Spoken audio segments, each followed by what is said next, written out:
what did you do with my son? When the world had a hold on you, did you call on my son to see you through? And when he said you must read and study his word, was you seeking him as you listened to the message that you heard? And when he said, don't leave your work undone, ask yourself, what have I done with my son? Did you reject him when he asked you to take his hand? And did you know that it was him that helped you to stand? Did you accept the love that he came to give? And did you show others his way of life to live? Amen. Amen.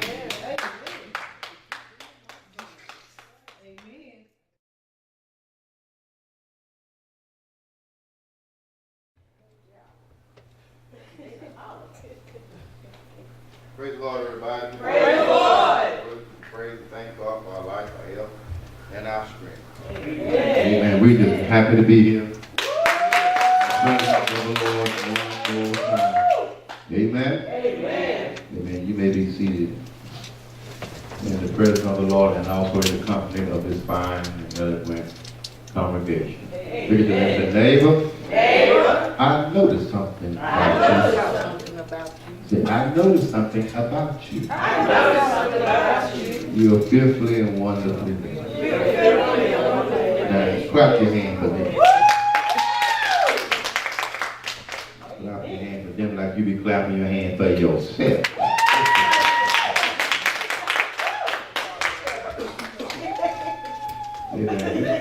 We're going to talk about something briefly for a moment. Not too long. This is just like an introduction of what we're looking at to talk about. We want to deal with faith.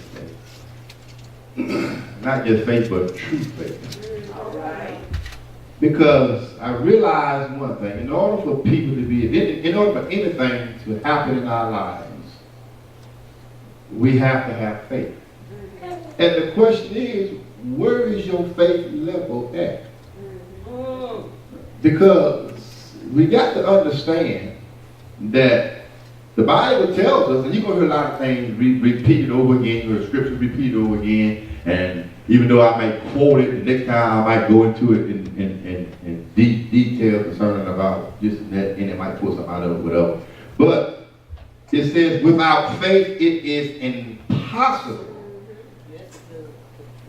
to please God. This is in Hebrews 11 chapter. We talk about now faith, and then it goes down and talks about that as well. Without faith, it is impossible to please God. Just hang with me for a few minutes. I'm going to read to you passage of scripture. I'm looking at Romans the 12th chapter. I'm doing it from Amplified because I like how Amplified talk back to me. But I'm going to read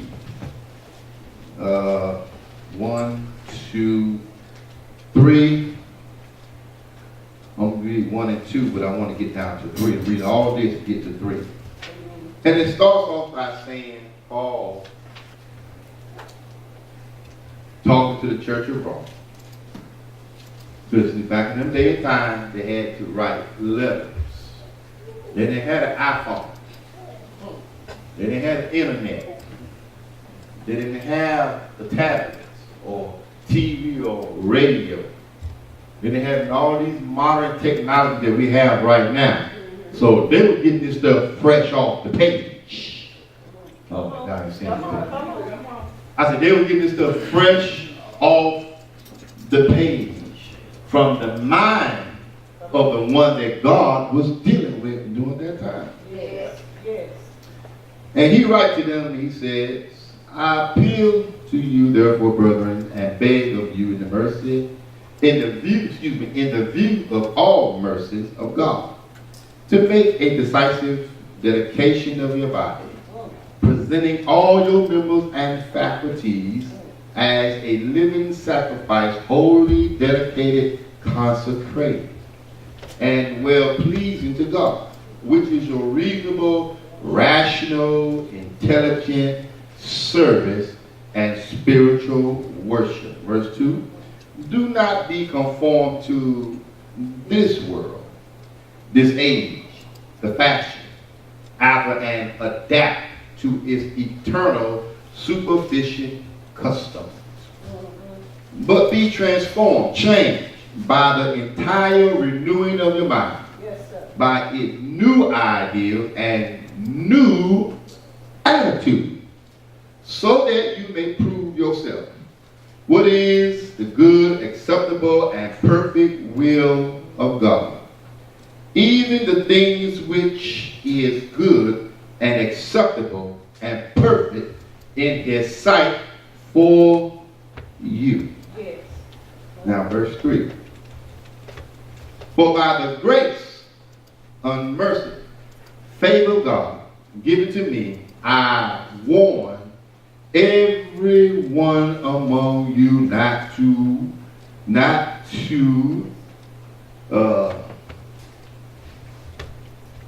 estimate and think of himself more highly than he ought to, or he ought. He ought. Amen? Amen. Not to have an exaggerated opinion of your own importance. Come on. Sometimes people can exaggerate how important it really is. Yeah. Look at somebody's neighbor. Neighbor. You ain't nothing You ain't nothing but dirt. but dirt.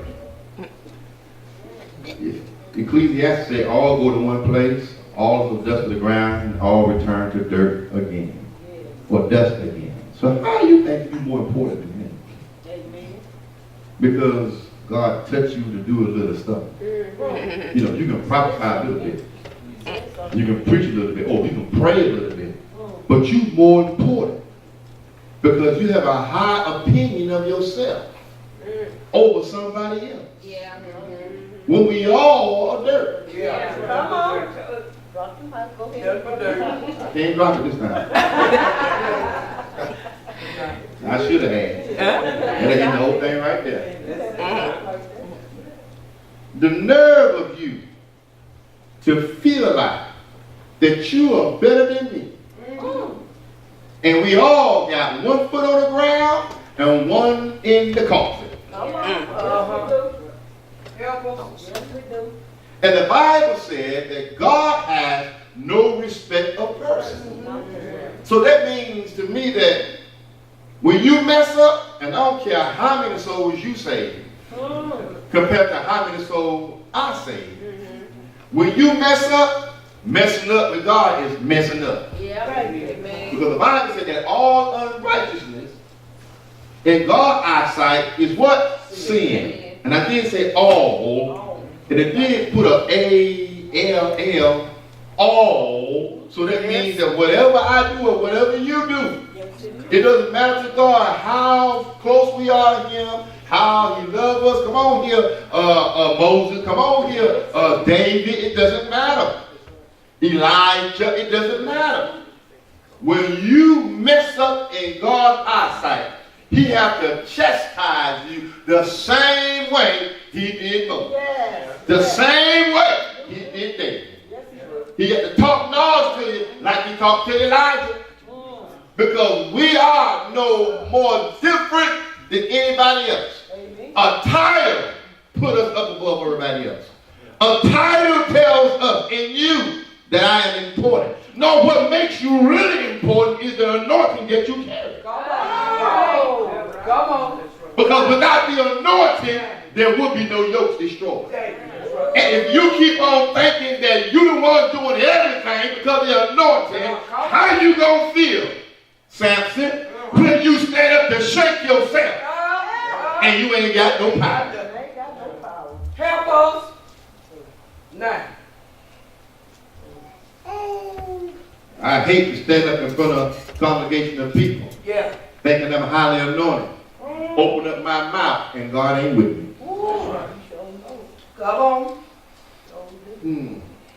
You see it? But to rate his ability with sober judgment. This is the part I'm looking at right here. Each according to the degree of faith apportioned by God to him. And in the King James it said that God has given every man a measure of faith. Now, portion or measure mean the same thing. In other words, God has distributed out to you, and me a measure of faith. So you can't sit out there and say, I ain't got no faith. Yes, you do. All right now. You got faith. But you don't know how to work the faith you got. Yes, amen. And you don't know how the faith that you got can get you in places that you thought you'd never be. And all God is waiting for us to do is to kick in. See, everything that we are, we have inside of us. The problem is, we don't know it.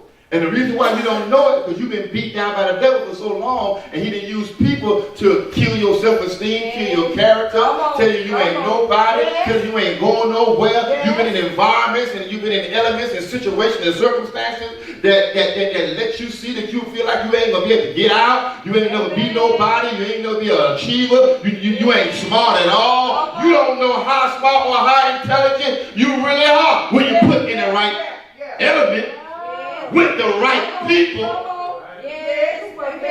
Amen. What makes a rich man better than you? The family that he grew up in. And a couple Because if it wasn't for the family, he wouldn't be rich. So it was an inheritance that went down from generation to generation until it got them. Nobody's saying that. Wow. Yeah. So he inherited money, fame, and a name. Come on. We inherit shame, Come on. a name, That's right. Yes. and other names. Yes. And curses, things that follow behind. Yes. Here to this day. Yes. But the point that I want to make to you that I read concerning about all this, get that one point that was concerning about the measure of faith that we all have. We all have faith.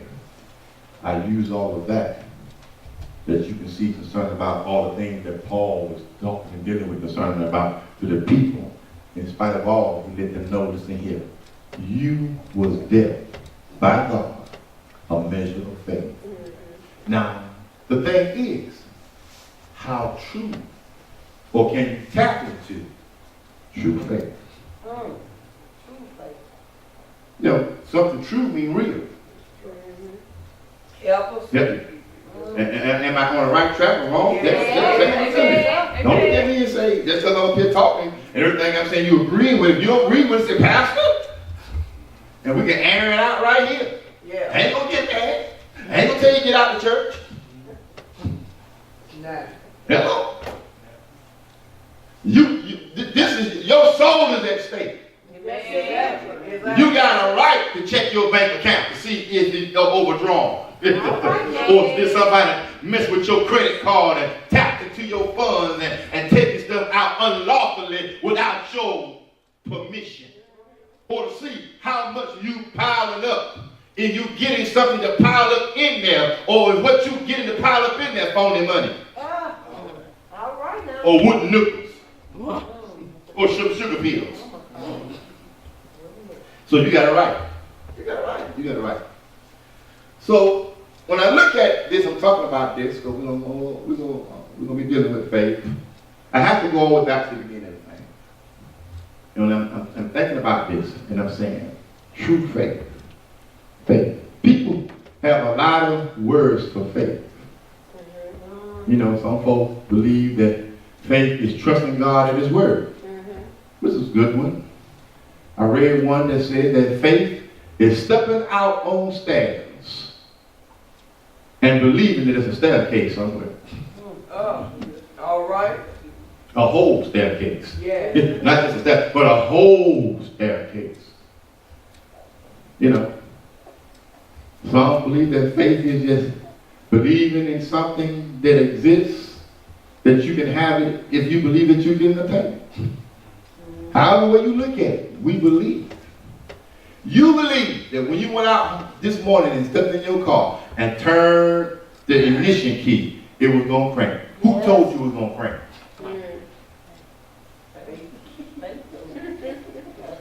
You went to work the clock in. How do you know you stayed at a job? You could have got fired when you left. Hey, I said, huh?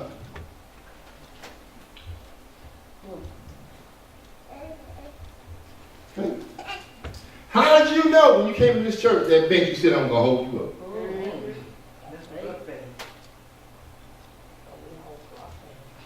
Some say faith is like a muscle. You got to work it. Yes. The more you work it, the stronger it gets. Yes, sir. And that will start with being a baby. A baby that don't know how to walk, but started to crawl. But some way, somehow, got up enough nerve, courage, and believe that if it can take a step while you holding it and letting it stand, they just learn how to stand. And you know how we do, we'll hold them, let them stand, they will back away. Y'all send me up.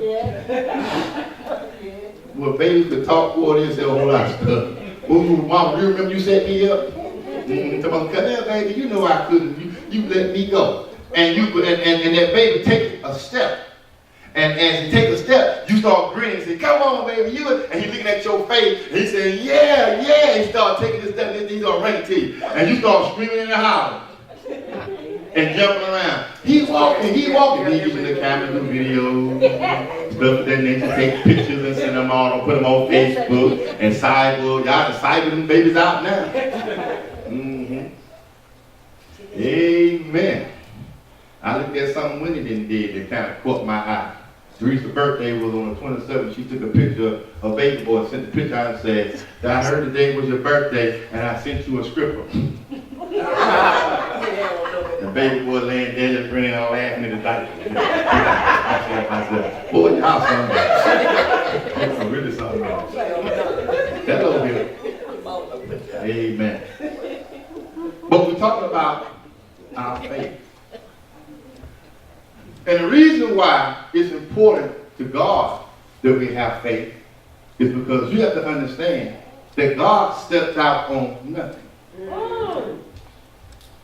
That the question was, he said, before Abraham and Isaac was, he said, I was, which made the Pharisees and scribes mad. Because they're saying, now you saying you were way before them, and you ain't about 33 years old. How in the world that's able to be, huh? You tripping, man. And they read the stone. Because they took biblical religious stuff seriously. They felt like he was mocking the patriots of those days and times. And folks would get killed. They still do it over there in Israel and Palestine and everywhere else. That's why they've been the Muslim kill folks because of Honorable Elijah Muhammad. You better not disrespect the Quran. Boy, they'll shoot you or blow your head off. They believe in this stuff that they do. And because they were brought up, they were taught. So, the question was, did God have a mama? And did God have a dad? And it said that he said, I'm self-existent. Self-existent. Before anything was anything, I was. That's deep. So now, if I'm self-existent, he stepped out on nothing. Why? Because he believed when he stepped out, he was going to stand. That's faith. And spoke. See, before the world came, it had to be a universe. It had to be a solar system. Come on now. Everything had to be in place before he made the world. Because he had to make the world under the right conditions. We are oohing about the world and everything, and ain't nothing about the solar system that he made.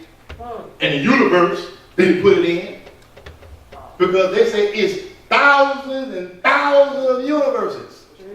That's what they say. Yeah. They say it's so many universes, your mind will be tripping and blowing concerning about how many universes, 100 and 200 and 300, 1,000, 2,000. It just go on and on and on and on. So that actually the question, how high is heaven? Oh.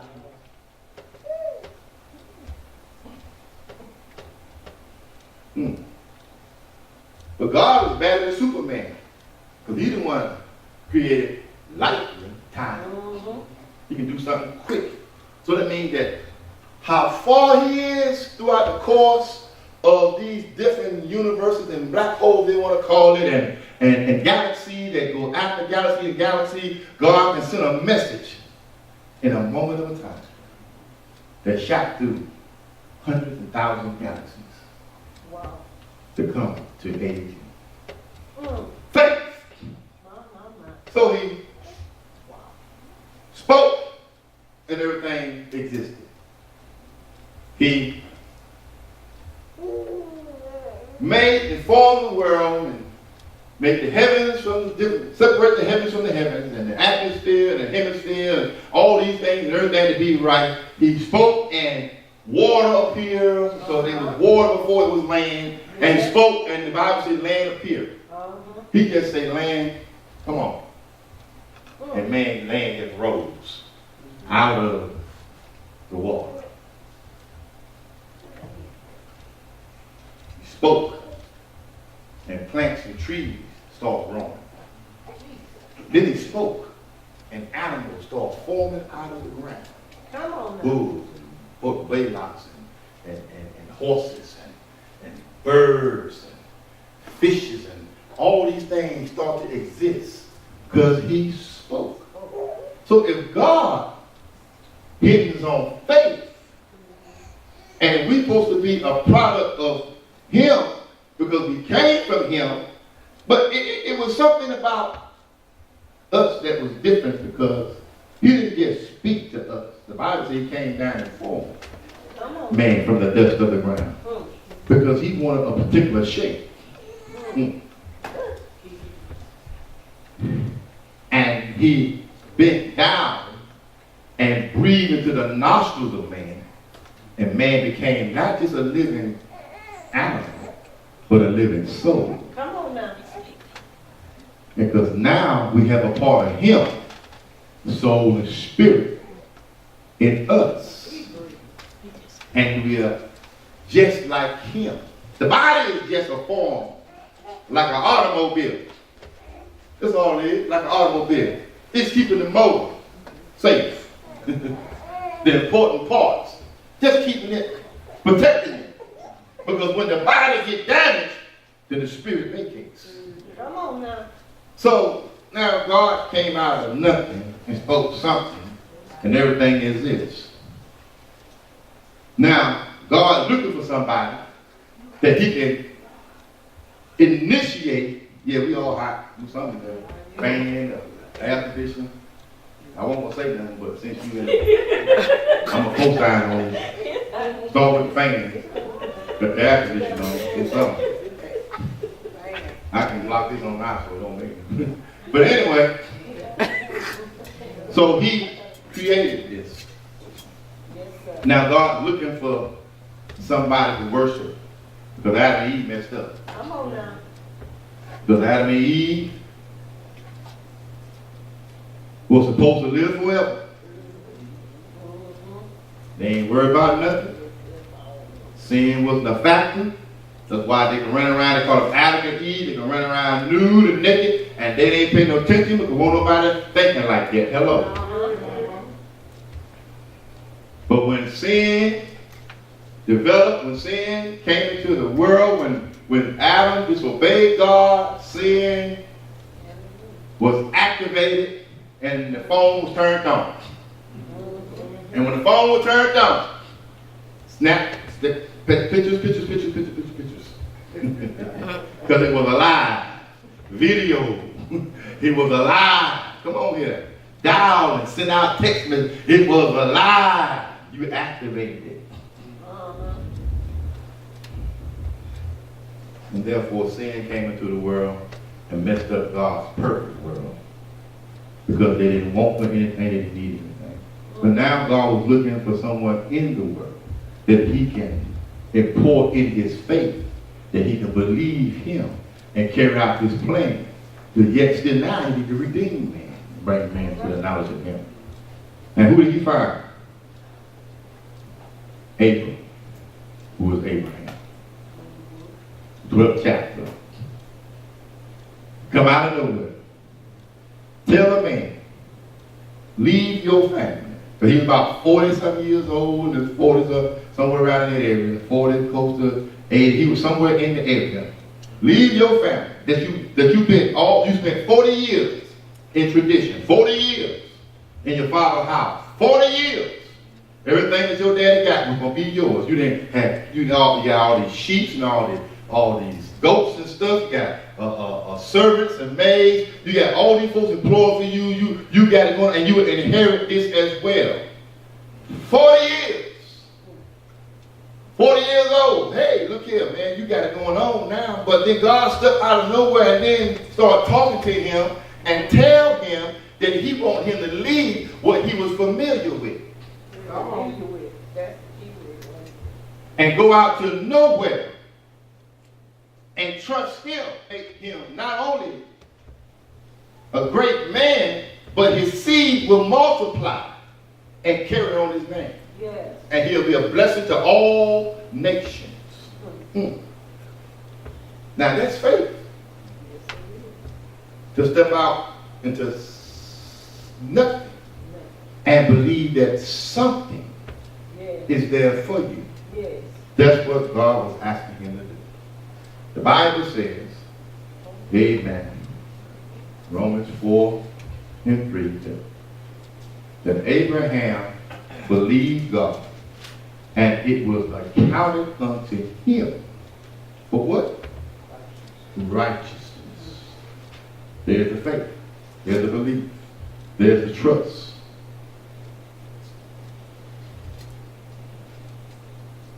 And he went on, and we know him as a friend of God. God continued to bless him and multiply, and we had their ups and they had their downs.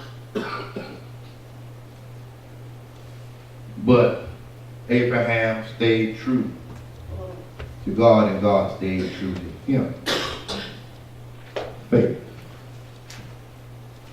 Now, at this point, we have to understand this. How do I gain faith? Faith comes by hearing. Romans 10:17 says, and hearing by what? So in other words, in order for you to believe anything, you got to hear it. Somebody has to tell you. You have to be taught. See, that's why a lot of you do the old stuff the old folks done told you. You know why you do it? Because you see it works. You have faith in it. You see them do it. And you see the results of what it can do. So that's why you believe in it. You are a true boy. And you believe so much that when something go down with somebody, you'll say, hey, I got a remedy. What's that? I heard about that turpentine and that whiskey all the time. They said they'll get all the coal out of it. So it's castor oil. Ain't nobody saying that to me. Why? Because you was brought up and you was taught that. So this is what I'm trying to say.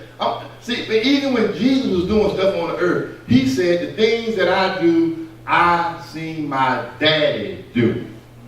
Yeah. That's why I do what I do. Because I know it'll work. And it worked. The problem is to try to get people to believe in something they've never seen. The reason why a lot of folks ain't delivered, healed, and set free, because they ain't got no faith. I'm not saying that. When you look at the Bible, from Matthew always to even to Revelation, you will see, especially in the New Testament, Matthew, Mark, Luke, and John, when Jesus set the course of how things should be done. And I heard him say preaching. Preacher said preaching. I heard him say preaching and healing. He preached and he healed. But he preached first. Why did he preach first? To stir up your faith. The reason why the woman that had the issue of blood got healed is that not only that she heard the word, but she seen him in action. And if I see folks getting healed, you preach to them, and their faith come alive, and you go touch them, and they get healed and jumping around. And I see leprosy. Their faith to get the soft skin. The leprosy was one of the worst diseases you ever could have. Because it will eat a hole in your face, your fingers will fall off, your toes will fall off, you have holes in your legs, gashes in your legs, parts will start to fall off, your nose will fall off. Leprosy ate you up. Now, in order for someone who would look like they was ate up, and can you imagine somebody ate up, holes and fingers, no toes, walking like this and wrapped up? The reason why they wrapped up so you wouldn't see everything. Oh, y'all ain't hearing that. Or the horror of the lifestyle they had today as they live among themselves. And every time they walk in among folks that say unclean, unclean, unclean, to let folks know that they was a victim of a terrible disease. Stay away.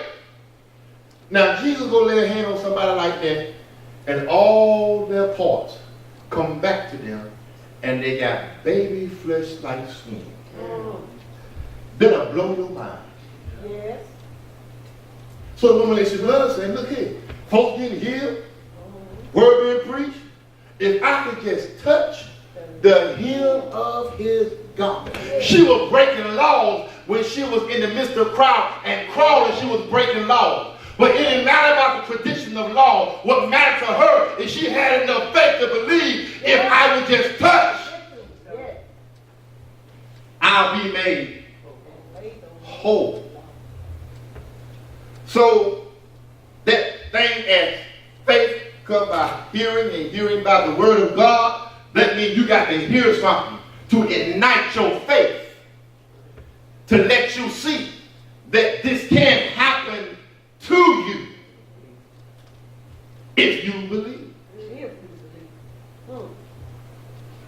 A lot of people nowadays will tell you, oh, that stuff that happened back in the old days. Don't nobody believe that this stuff that happened now? Don't nobody believe that the dead can rise?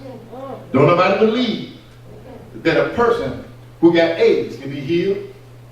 That's true right there. We was present when that took place. Don't nobody believe a headache can go away? Don't nobody believe that sugar diabetes can disappear and never come back again? Nobody believe that a heart murmur can close up? Nobody believe it. Nobody believe that a person that was crippled and couldn't walk can walk again. Come on now. I read this book about, did I tell you about that story about the book of, I read something about when eternity invades time. And the preacher said that he was praying for people and folks get out of wheelchairs and getting healed and getting teeth made in their mouths and stuff like that right then and there. And this man came in a wheelchair and he prayed for him, told him to get up, and the man looked at him like he was crazy, and everybody looked around and everything. And then the man got up and started walking. And it was amazing, because people were getting up. But he read, the man called him, when his friend called him and said, have you read the newspaper? What newspaper? He said, look at the newspaper.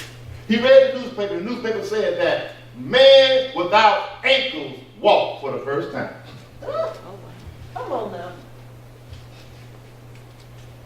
Where the ankles come from? Yeah. It's one thing from this crippled and couldn't walk, but they ain't got no ankles.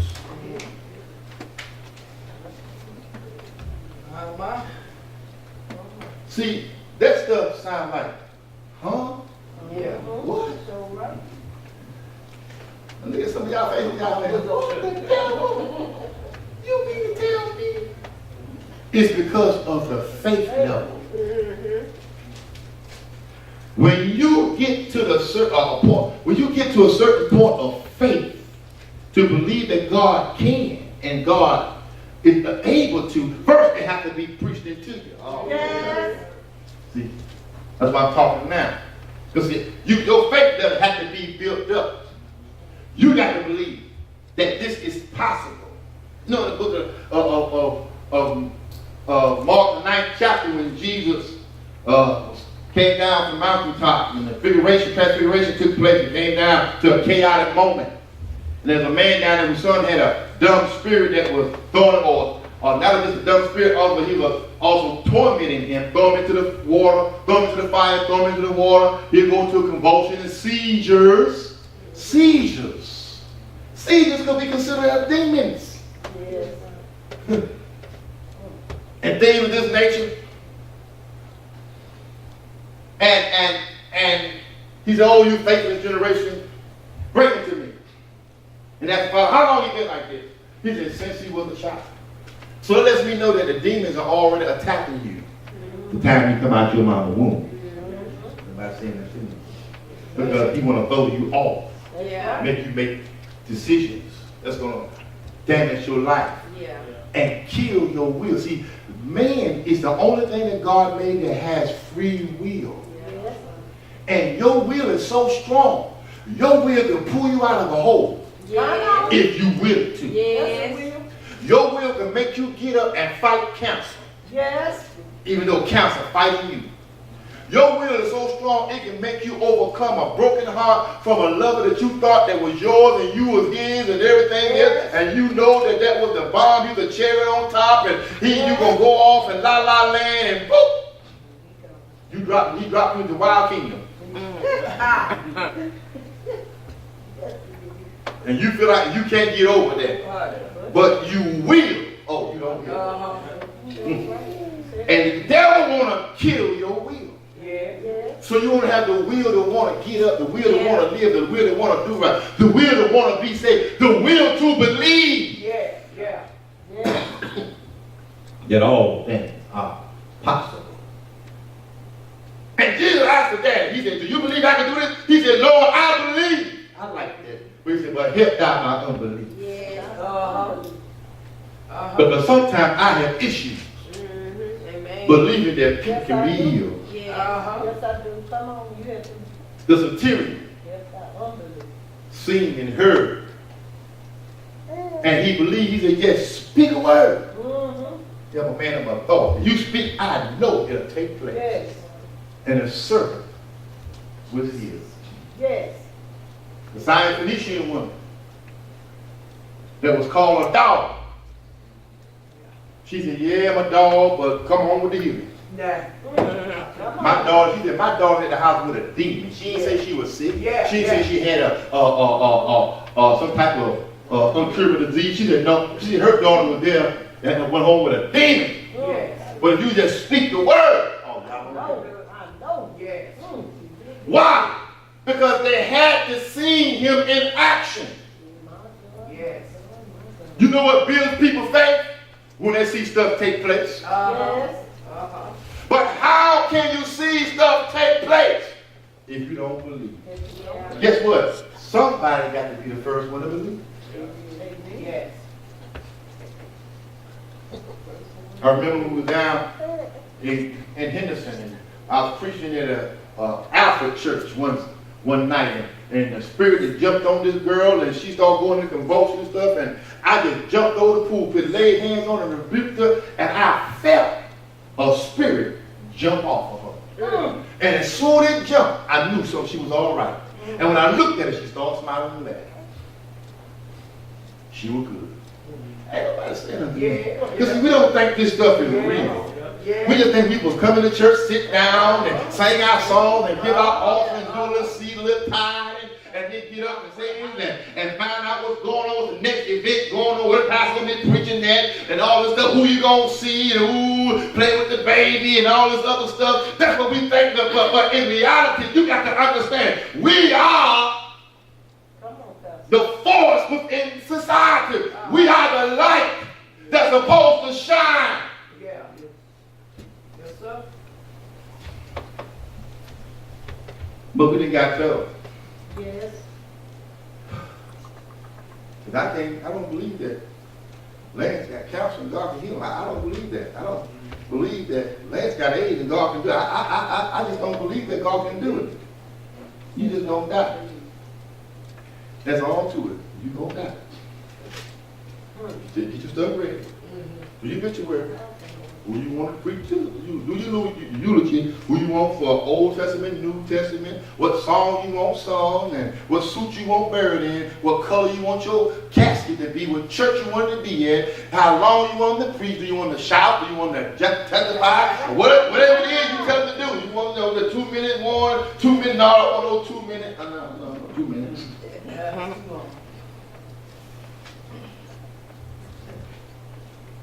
Faith is the substance of things not seen. And the evidence of the faith is that I don't see it. That's you know what evidence is?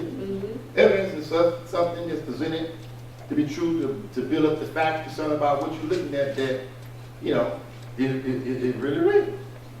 If the evidence is not seen. So, I'm believing something to happen for me or come to me that I haven't seen. Yes. And you ain't either. Yes. Yes. But I believe. But I believe. Come on. And the evidence is to me is that I ain't got it. Help. And I don't see it. And you don't need it. Come on. Yes. But the overwhelming victory and celebration is that what I wanted is here. And you won't ask me, you won't say, whoa, whoa, we happy for you, whoa. You're going to say, where you get from? How did you get that? Who gave that to you? But you forgot all about that I spoke. Come on. What was not there into existence. Abraham believed God and it was accounted for him for righteousness. Genesis 22. When God told Abraham to crucify his son Isaac, which was the promise child. Look at here. It took me 90 years, God, to get this son. You hear me? 90. 99. And Sarah, with her dead wounds, boy, she kept, well, that night became alive, Lord. And you telling me to kill it? You want me to kill this boy, the only son I got? You want me to kill him? Take him up to Mount Moriah, to a place where I tell you to go, to crucify, to kill him. Tie him up, put wood on the altar, light a fire, take your knife and drive it through your son's heart. Oh, Lord Jesus Christ. You know, the Bible says in that passage of scripture that Abraham got up that next morning. It didn't say anything about him making the decisions, or if you think about it, or he can show tell sir, but he would never got out of the tent. I mean, you know, hey, woman go wild, or well, you know, hey, so he went to do what he normally would do. But the point of the matter is, when Abraham got to the point, he told the young man that went with him, he said, stay here down here with the donkeys. He said, me and the lad is going up to worship. And he said, we'll be back. Yeah, come on now. Yeah, faith. We'll be back. That's where you get that Abraham spoke those things that were not as though they were. All right. And when Isaac asked where was the sacrifice, he said, the Lord will provide a lamb Still talking faith. for the sacrifice. Oh, you don't hear me. Yes. Still talking faith. Help me, Lord. So you have to get to the point where you unconscious and believing in your faith. That's it. Yeah. That's it. Well, you just came in and sit down in this bench unconsciously. Yes. You got out and you got in your car and you turned that thing unconsciously. You get up and brush your teeth like you're going to have some in the morning time. Unconsciously. You already planning what you're going to do the next day as if you're going to get up. Oh, y'all don't hear me. Yes. Unconsciously. We do everything that we do unconsciously that deals with faith except believe and trust in God. Come on. Yes. Come on. Yes. Yes. Come We on. won't do that. No, we won't. Help us. Some of us was boat runners. You went down there and you stood back and waited till they feed that machine, feed that machine, and feed that machine. You stood there and you looked around and you wanted to make sure that when they left, you jumped on it because you were guarded. As soon as they left, you jumped on that thing real quick before somebody came around that curve or somebody that one might be next to it. But you might have eased up a little bit. As soon as you knew they were going, you slipped down. I got this. I got this. It's mine. It's my machine, lady. You go ahead on and do what you're doing over there. And you said within yourself, they done fed this thing all night long. You said, boy, it ain't gonna take me no more than 3 drop in here. 3 times. And when I pull the trigger, it's gonna scream and holler and bells gonna go all over everywhere. And I'm gonna go, ah! And your phone gonna be so mad. And soon as they left, you went there. The first time you dropped that joker in, it started screaming and hollering. And you did too. Why? Because you believe. Why? Because every man has a measure of faith that was given unto him. Why? Because you exercise your faith in another way. See, faith is faith, no matter how you look at it. Because faith requires trust. You have to believe in me. Faith says you got to believe in me in order for me to work. If you don't believe in me, then don't fool with me. Because if you believe in me, I can help make things possible. Because see, I'm connected to the Almighty. Because without him, you wouldn't have faith. You just use your faith for the wrong thing. Yes.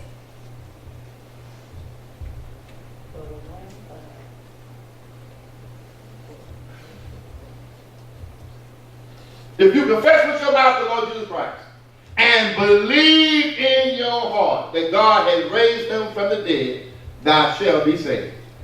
With the mouth, confession is made unto salvation. But with the heart men believe unto righteousness. Then the Bible says also in Romans 10, 9, 10. Then it also says in Ephesians 2, 8, 9. It says that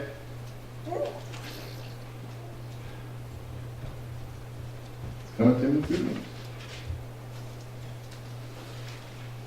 Let me pull it up. I know I got it, so it doesn't matter about that. But I know exactly what it is. Ephesians, that's what happened. You got so many scriptures in your head. Ephesians 2 and 8. I want it to the King James Version. For by grace are you saved. Through what? Faith. And then it says, that's not of ourselves, but it's the what? The what? The gift of who? God. Then it says this. Oh, let me drop a rock on you. Not by works, lest any man could boast. Because see, if this thing was done by works, a whole lot of us be in trouble. Because we ain't done nothing. Come on, right? See, the rich folks can say, look here, I done sent money over to the third world country. I give toys to the kids on Christmas. I fed the homeless. Oh, by the way, I saw this man walking down the street, and I took him in and gave him a shower, and gave him clothes, and gave him a backpack with food and stuff in it. Hey, I done my work. I done gave money to foundations to build recreation centers for underprivileged kids. Oh, I done gave money to the hurricane victims. I done go to Harvey. I done gave to Katrina. I done spread love all around the world, Lord, by my works. But your works ain't gonna get it. For by grace, God's unmerited favor, are we saved through faith. You got to believe that I want to save you and deliver you.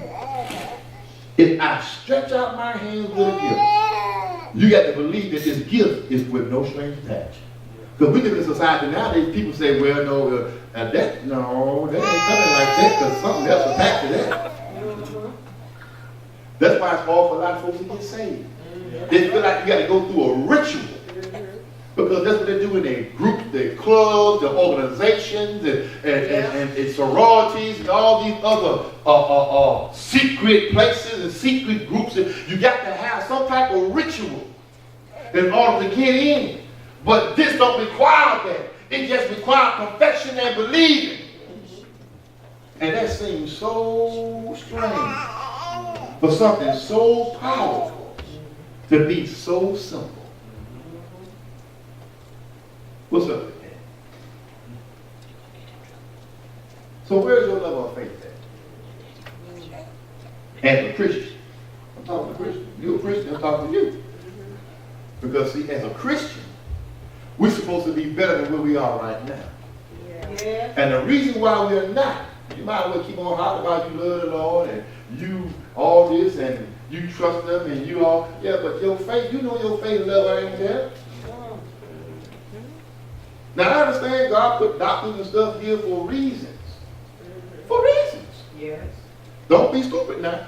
Say neighbor, don't be stupid. Don't be stupid. Because even the Holy Ghost will tell you, look, you need to go to the doctor. That's right. Hello? Yes, it will. But then there are some things that's out of the doctor's hands. That's right. And it requires a miracle. And a miracle is something that happens spontaneously. In other words, if we pray for Bubba to walk, Bubba will walk now. But a healing is something that takes place as you go along. Yeah. It's a difference.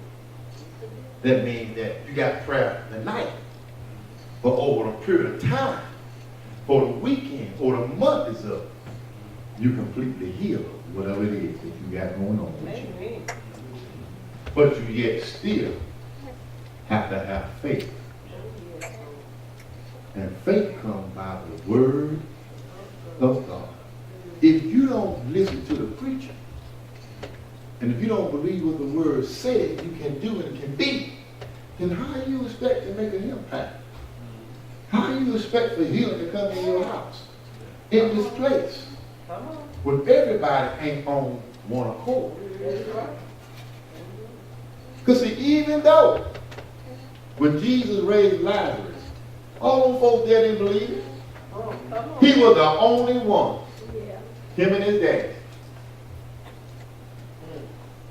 And it was through him having faith and knowing what the Father could do and would do for an example for the people. Lazarus was raised. But if our faith depending on somebody up in here getting completely, totally healed or delivered from something they're going through, the question is, how far would the deliverance or healing go? Because of our level of faith. Give the Lord a round of applause.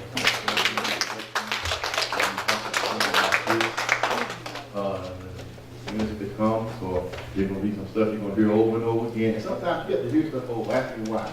Why? Because you have to get it in. Sometimes you don't get it in the first time. Now they have more scriptures to bring more things in. Sometimes we don't get stuff the first time when we hear it. It's just left in our mind and say, wow, is this possible? So that's why you have eyewitnesses of things that take place. Somebody got to tell what happened to open up people's mind and say, to make you at least curious. Because see, if you're at least curious, you'll come to check it out. And when you come to check it out and see it for yourself, then, okay, all right. What the man told that woman at the well, he said, we going. Not because of you. And because, you know, we want to see ourselves and we believe it not because of you. Come on. There's some things you got to see yourself.